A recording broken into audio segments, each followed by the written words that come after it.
For the repair of the Alfa Laval EPC50 I/O boards, the following procedures were necessary: replacement of various electronic components and general cleanup of the units.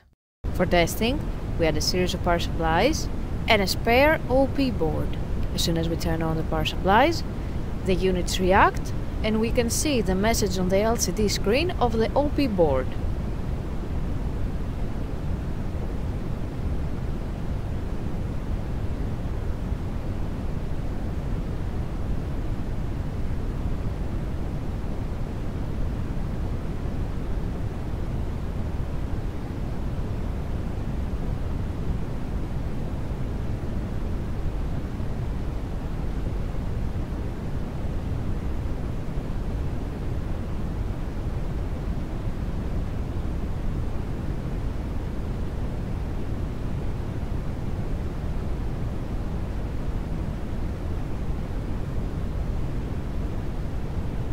No further testing is possible due to lack of additional units.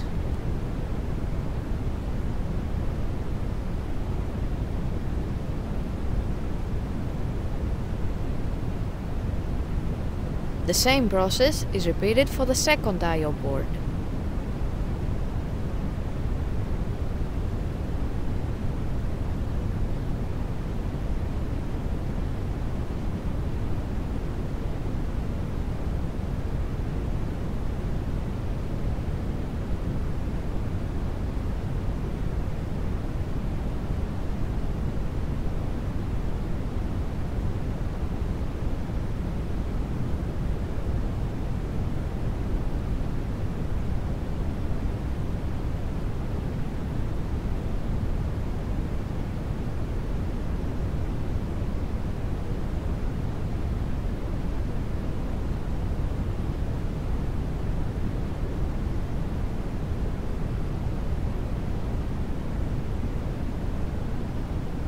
It is now clear that both I/O boards are operating successfully and are ready to be delivered to the customer.